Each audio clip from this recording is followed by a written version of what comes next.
Good morning, great and wonderful Biafrans and lovers of freedom. My awesomely awesome returning subscribers and those who are watching without subscriptions. Do you know you guys are the best? May the Lord be with you all. I can only ask you to do me something and something alone. Remember, it is free of charge. Go ahead, smack the red button, click the notification bell so whenever we upload, you'll be able to get notified. On this very particular video, you are going to see the confused element called Nigerian government. A government that have already awarded our leader, Nnamdi Kanu, the sum of 1 billion naira in regard to the invasion of his house in 2017, is now asking him to prove why he wasn't in the court on the day that they went to his house to kill him, that took the life of about 31 people. Do you see how confused these people are?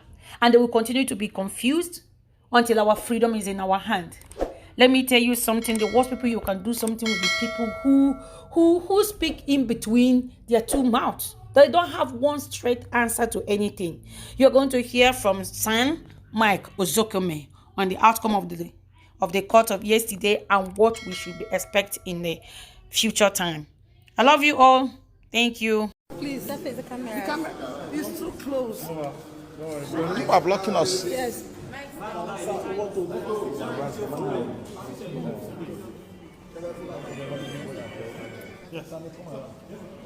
Please ask questions like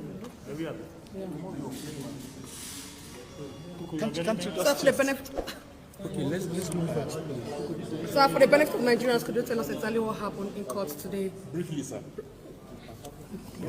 If you don't want me to talk, go. What do you mean by the long-awaited application? Those two applications. Sorry, I don't want to care. If you want to go, you go. sorry, Leonard Silk. Our apologies, Leonard Silk. I don't have to speak. Our apologies. You all were in court. Our apologies. I don't have to speak. Our apologies, please. Finally, those two long-awaited applications have finally had their day. Sorry? The two applications, those two pending applications, have finally had their day. Tell us how it is. No, not the two applications, one. And that is the one that is jurisdictional, which is saying that all the 15 counts in the charge are bad, and bad. Like I described it before the court, they are as dead as dodo. All that the court requires is to give them a decent burial. Because there is nothing whatsoever in the counts at all. You are accusing Nnamdi Kanu of making some broadcast. You didn't say where this broadcast was made. Was it made in the spirit world? Was it made in the air? Was it made under the ground? You didn't state. That was to run away from the first count they had fired, which we attacked when they had mentioned the United Kingdom. So they thought that by not mentioning a place, they had gotten away from it.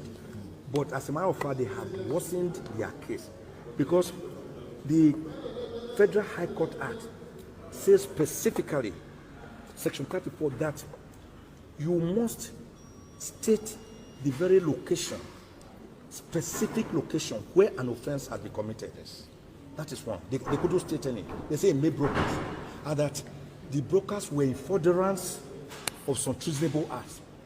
For you to charge a person with furthering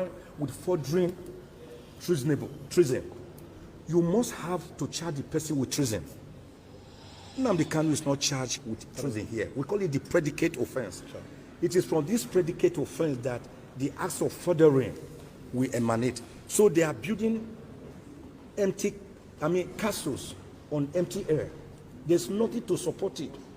You are saying that the broadcast he made led to protests, violent protests in the east and in Lagos, affecting Lagos transportation system. Does this court have jurisdiction territorially over Lagos and matters that happen near Uli, near Ihiala, in Anambra State? No. Does this court have jurisdiction over matters if there was an offense committed, for example, say in UK, Does this court have jurisdiction over matters that happen in UK? Answer, no. Because this court cannot exercise jurisdiction on matters within a sovereign land, another country that has sovereignty under international law. Another major point is that you are trying this man, saying for committing, for belonging to a proscribed organization. And I must now say this, contrary to what the prosecution said last time. Nnamdi Kanu has never denied being a member of IPOB. He says, I am not a member of proscribed IPOB. I want all of you to know the difference. And when IPOB was proscribed through the court process, Nnamdi Kanu challenged it. The matter is at the Court of Appeal currently. Yeah. Nobody knows the judgment of the Court of Appeal. If the Court of Appeal finally says that this proscription was wrong, as we are contending, let's say by that time you had already tried Nnamdi and jailed him, how will you bring him back? So you are trying him under a law that is inchoate, that is being challenged, whose efficacy and longevity is being tested and has not been finished. So we call it lite pendens, or the doctrine of sub judice. So you cannot. So Nnamdi Kanu, in his extrajudicial statement, said he founded IPOB in 2012 in London, and that is the head. He has never denied being the founder, head, and member of IPOB, but he denies being a member of proscribed IPOB. This point must be made clear. We have also challenged the entire law itself, the Terrorism Prevention Act as amended of 2011 as amended in 2013. Now, it is not a law within the exclusive legislative list of the National Assembly that it ought to have made. It has no competence to make it under the Constitution. We have also challenged that. There are other grounds, very strong grounds, where we are challenging that. For example, you brought this man, you abducted him by force, you tortured him, you captured him like a common criminal in Kenya. A British citizen who had gone to Kenya voluntarily, you captured him, you abducted him, and you rendered him to Nigeria by force without going through any extradition process.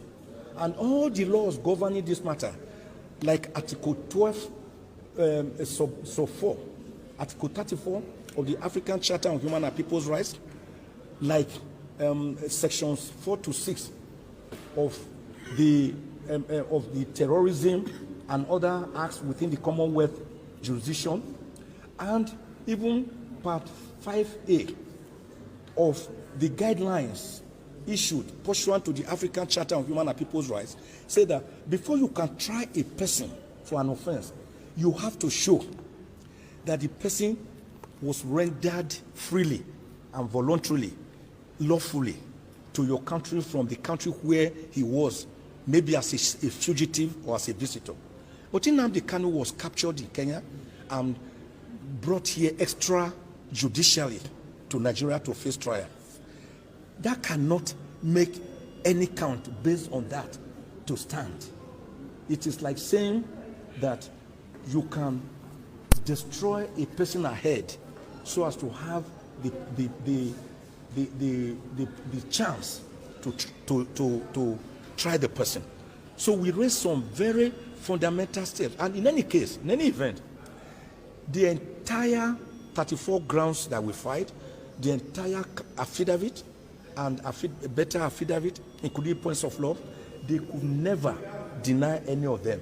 They just did what you call general denial by saying the prosecution denies the affirmance in your affidavit. What are you saying to it? What did they say to the fact that Nnamdi Kanu was extrajudicially rendered and renditioned to Nigeria? They don't have a word. What do they say to the fact that this case is on appeal and you cannot charge a person on a law that is still inchoate? They have nothing to say. What do they say when we said that this court has no jurisdiction? Because you have not said that the law was breached here. You are saying it was breached in another country and it had ricocheting effects here. Where is the predicate offense? which is terrorism, which you did not charge him for, they have nothing to say. So everything they have here is hollow, hollow, and hollow.